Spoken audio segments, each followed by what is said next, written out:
ఈ యూనివర్స్‌లో మనమే గాదు, మనుషులం మాత్రమే గాదు, ఈ భూమి మీద ఉన్న జీవరాశులు మాత్రమే గాదు. సో, ఇంకా ఈ యూనివర్స్‌లో ఇంకా వేరే గ్రహాంతర వాసులు ఉన్నాయంటే, ఏలియన్స్ ఉన్నాయంటే ఎంతమంది నమ్ముతారు? So, hi guys, welcome back to Yuva Scope. Long time no see. Video చేసి చాలా రోజులైతుంది. Because of my eye surgery. So, video late అయిపోయింది.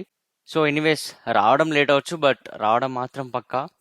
సో, ఈ ఏలియన్స్ గురించి మనం చిన్నప్పటి నుంచి చాలా ఇయర్స్ నుంచి వింటూనే ఉన్నాం. ఎన్నో మూవీస్‌లో చూసినాం, టీవీ షోస్‌లో చూసినాం, చాలా డిస్కషన్స్ వచ్చినాయి. బట్ అవి నిజమా కాదా తెలీదు. అసలు ఈ ఏలియన్స్ నిజమా కాదా అంటే, ఏలియన్స్ ఎగ్జిస్ట్, ఏలియన్స్ ఉన్నాయి, ఏలియన్స్ నిజమే అంటున్నాడు mister Barack Obama. So, last month జరిగిన ఒక ఇంటర్వ్యూలో former president of United States Barack Obama aliens do exist but there is no evidence అన్నారు. నార్మల్‌గా అయితే ఈ టాపిక్ అంతా హాట్ టాపిక్ అయ్యేది కాదు. But Barack Obama, who was once president of United States for 10 years, so అంత పెద్ద వ్యక్తి ఏలియన్స్ ఆర్ రియల్ అనేసరికి టాపిక్ అంతా వైరల్ అయిపోయింది. అసలు ఈ ఏలియన్స్ ఏంది, వాటి సంగతి ఏందనేది ఇప్పుడు చూద్దాం. వీడియోలో మాత్రం చాలా ఇన్ఫర్మేషన్ ఉంది, మీకు తెలియని ఇన్ఫర్మేషన్ పక్కా ఉంటుంది. సో వీడియోని మాత్రం ఎండ్ వరకు చూడండి, don't skip the video. And మన ఛానల్ ఇంకా ఎవరైనా సబ్స్క్రైబ్ చేయకుండా చూస్తున్నట్టయితే సబ్స్క్రైబ్ చేయండి. And thank you for all my followers who are supporting me till now. Aliens గురించి తెలుసుకునే ముందు, ఏలియన్స్ ఉన్నాయా లేదా తెలుసుకునే ముందు, ఈ ఏలియన్ అనే వర్డ్ ఎడికెళ్ళి వచ్చిందో తెలుసుకుందాం. ఎందుకంటే ఏలియన్స్ గురించి మాట్లాడుకుంటున్నాం, కానీ ఈ వర్డ్ ఎడికెళ్ళి వచ్చింది, అసలు అది ఎప్పుడు స్టార్ట్ అయింది, ఏలియన్స్ గురించి డౌట్ ఎప్పుడు వచ్చింది అనేది మనకు తెలియాలి కదా. సో కొన్ని వేల సంవత్సరాల క్రితం, థౌజండ్స్ ఆఫ్ ఇయర్స్ ఎగో, ఏందంటే ఈ ఏలియన్ అనే పదాన్ని డిఫరెంట్గా యూజ్ చేశారు. స్టార్ట్ అయింది అక్కడ, ఏలియన్ అనే వర్డ్ స్టార్ట్ అయింది అక్కడ. ఎలా అంటే, సో వేరే కంట్రీ నుంచి వచ్చిన పర్సన్ లేదా వేరే ప్రాంతం నుంచి వచ్చిన పర్సన్ డిస్క్రైబ్ చేయడానికి ఈ ఏలియన్ అనే వర్డ్ యూజ్ చేశారు. సో ఏలియన్ అనే వర్డ్ కి మీనింగ్ ఏంటంటే వేరే ప్రాంతం నుంచి వచ్చిన వ్యక్తి అని. సో అక్కడ స్టార్ట్ అయింది ఏలియన్ అనే వర్డ్ యూజ్ చేయడం. సో దాని తర్వాత ఏమైందంటే 18th సెంచరీలో ఈ మోడర్న్ కల్చర్ వచ్చినాక సైంటిస్టులు ఏం చేశారంటే వేరే గ్రహాల గురించి బాగా తెలుసుకోవడం మొదలుపెట్టారు, బాగా రీసెర్చ్లు చేశారు. సో వేరే గ్రహంలో కూడా లైఫ్ ఉందా అనే క్వశ్చన్ వాళ్ళ మైండ్లోకి వచ్చింది. సో వాళ్ళు మెల్లిమెల్లిగా వేరే గ్రహాల గురించి తెలుసుకున్నప్పుడు, వేరే ప్లానెట్స్ గురించి తెలుసుకున్నప్పుడు ఏమైందంటే వాళ్ళకు థాట్ వచ్చింది, మన భూమి మీదనే లైఫ్ ఉన్నప్పుడు మరి వేరే ప్లానెట్స్ కూడా ఉన్నాయి కదా, సో వాటి మీద కూడా లైఫ్ ఉంటుంది కదా, వేరే దగ్గర కూడా మనలాగా మనుషులు ఉన్నారా అనే ఆలోచన నుంచి రీసెర్చ్ చేయడం స్టార్ట్ చేశారు. సో ఒకప్పుడు ఏలియన్ అనే వర్డ్ని వేరే ప్రాంతం నుంచి వచ్చిన పర్సన్కి యూజ్ చేశారు కాబట్టి, సో వేరే గ్రహాలలో కూడా ఉండే వ్యక్తుల్ని ఆర్ వేరే గ్రహాలలో కూడా ఉండే ఆ లైఫ్ని డిస్క్రైబ్ చేయడానికి ఏలియన్స్ అని యూజ్ చేశారు. రీసెంట్ టైమ్స్లో ఊరికే మూవీస్లో దాన్ని డిస్క్రైబ్ చేయడము, మూవీస్లో చూపించడము, దానికో స్ట్రక్చర్ పెట్టి చూపించడం జరిగింది. బట్ ఈ ఫిక్షనల్ స్టోరీస్ అన్ని పక్కన పెడదాం, ఈ మూవీ స్టోరీస్ ఇవన్నీ పక్కన పెట్టేసి అసలు రియాలిటీ ఏంటి, అసలు మన సైన్స్ ఏం చెప్తుంది, ఏలియన్స్ నిజంగా ఉన్నాయా, ఉంటే ఎక్కడున్నాయి, దీని గురించి క్లియర్గా తెలుసుకుందాం. మనకు తెలిసిన ఈ ప్రపంచం కాకుండా ఇంకా చాలా ఉంది, మనం చూడండి చూడలేనిది చాలా ఉంది. ఇంకా వందల కోట్ల ప్రపంచాలు ఉన్నాయి, వందల కోట్ల గ్యాలక్సీస్ ఉన్నాయి. సో ఆ గ్యాలక్సీస్ లో కొన్ని కోట్ల స్టార్స్ ఉన్నాయి. అండ్ ఆ స్టార్స్ చుట్టూ ఎన్నో ప్లానెట్స్ కూడా ఉన్నాయి. మన భూమి ఉన్నట్టే, మన ఎర్త్ ఉన్నట్టే ఇంకా చాలా ప్లానెట్స్ కూడా ఉన్నాయి. అవి మనం ఆల్రెడీ డిస్కవర్ చేసాం. మోడర్న్ సైంటిస్ట్ ఏం చేస్తున్నారంటే ఇంకా ప్లానెట్స్ మీదకి వెళ్ళి అక్కడ లైఫ్ సూటబుల్ అవుతుందా లేదా అని ఇంకా రీసెర్చ్లు చేస్తున్నారు. రీసెంట్గా మార్స్ మీద మనం వాటర్ని కూడా ఫైండ్ అవుట్ చేసాం. సో ఇప్పుడు మనం వాటర్ని కూడా ఫైండ్ అవుట్ చేసామంటే వేరే ప్లానెట్ మీద, అంటే 100% అక్కడ లైఫ్ ఉండే ఛాన్సెస్ ఉన్నాయి.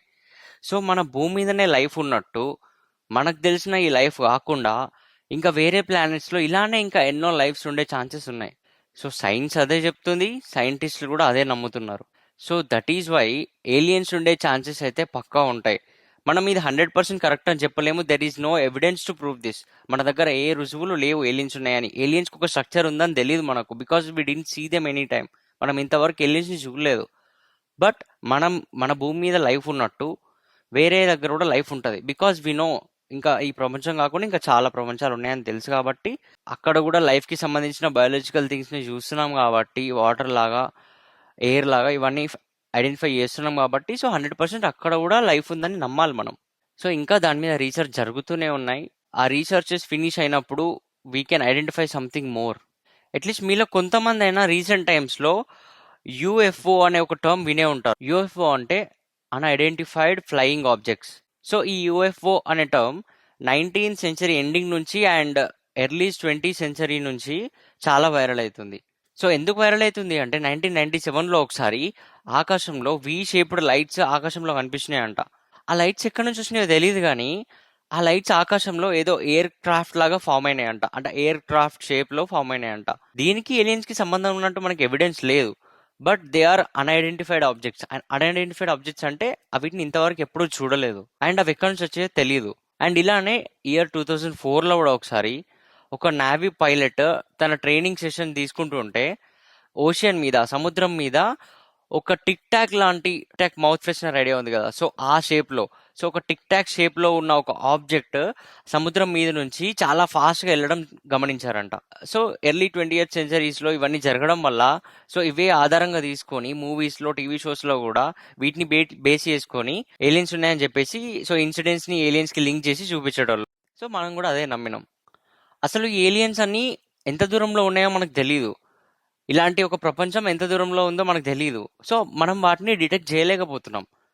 అందుకే మనం వాటిని డైరెక్ట్ గా చూడలేకపోతున్నాం.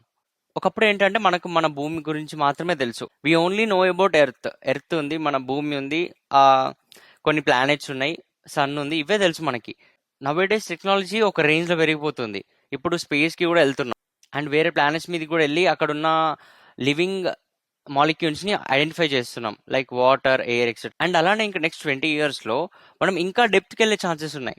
సో ఇంకా డెప్త్కి వెళ్ళి ఇంకా ఇంకా వేరే గ్యాలక్సీని మనం ఐడెంటిఫై చేసే ఛాన్సెస్ ఉన్నాయి. So at that time maybe we can identify the other creatures. ఈ గ్రహాంతర వాసులను మనం ఐడెంటిఫై చేసే ఛాన్సెస్ ఉన్నాయి. So aliens might exist. And aliens అంటే ఏంటి మీకు క్లారిటీ వచ్చి ఉంటుంది.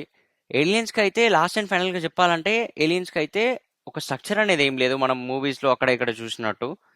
సో ఏలియన్స్ అంటే ఏంటి అంటే చాలా ఇయర్స్ నుండి, థౌజండ్స్ ఆఫ్ ఇయర్స్ బ్యాక్ నుంచి వచ్చిన వర్డ్ అది. సో ఏలియన్స్ అంటే సమ్ డిఫరెంట్, మనకు తెలియని అన్ఐడెంటిఫైడ్ ప్లేస్లో ఉన్న క్రియేచర్స్ని మనం ఏలియన్స్ అని అనుకుంటున్నాము. సో ఫ్యూచర్లో మనం వాటిని చూడొచ్చు, వాటి గురించి తెలుసుకోవచ్చు. Maybe it happens, we are not sure, but it might happen. కానీ లైక్ మూవీస్లో చూపించినట్టయితే వాటికి ప్రజెంట్ ఏం స్ట్రక్చర్ లేదు. Because we didn't see that any time. మనం ఇంతవరకు ఏలియన్స్ని చూడలేదు, వాటి స్ట్రక్చర్ ఎలా ఉంటుందో తెలియదు. So this is all about aliens. Hope you will see them soon. So thank you for watching this video. Subscribe చేయడం మాత్రం మర్చిపోకండి. వీడియో నచ్చితే లైక్ చేయండి అండ్ మీ ఫ్రెండ్స్ అందరికీ షేర్ చేయండి. Thank you so much.